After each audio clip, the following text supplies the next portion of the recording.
খাস কলকাতায় city civil court চত্বরে উদ্ধার বিচারকের দেহরক্ষীর গুলিবিদ্ধ দেহ, পাশে মিলেছে সার্ভিস গান। কিভাবে মৃত্যু, তদন্তে পুলিশ। জোড়া ছাপে সন্দীপ ঘোষ, দুর্নীতি মামলা চার্জ গঠন। মর্গে বেনিয়োগের অভিযোগে সন্দীপ ও আরো দুই প্রাক্তন বিভাগীয় প্রধান নজরে। রাজ্যকে ব্যবস্থা নিতে বলল রাজ্য মানবাধিকার কমিশন। আরজিকর কাণ্ডে হাইকোর্টে মামলা ফেরাতে সুপ্রিম কোর্টে দ্রুত শুনানি চায় চিকিৎসকের পরিবার। প্রধান বিচারপতির দৃষ্টি আকর্ষণ, কাল শুনানির সম্ভাবনা। বাইক নিয়ে তাড়া করে টোটো থামে নৃশংসভাবে খুন। 5 দিনের মাথাতেও নৈহাটিতে তৃণমূল কর্মী খুনে মূল অভিযুক্ত অধরা। 8 জনের মধ্যে গ্রেফতার মাত্র 1। দেশদ্রোহিতার অভিযোগে বিনা বিচারে 3 মাস জেলে সন্ন্যাসী, কেন জামিন দেওয়া যাবে না? 2 সপ্তাহে ইউনূস সরকারের জবাব তলব বাংলাদেশ হাইকোর্টের।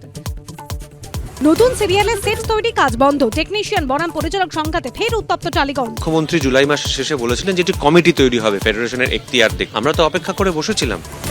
আরজিকর দুর্নীতি মামলা আজ আলিপুর কোর্টে চার্জ গঠনের প্রক্রিয়া শুরু। বিচারের দাবিতে স্বাস্থ্য ভবন পর্যন্ত মিছিল অভয়া মঞ্চে।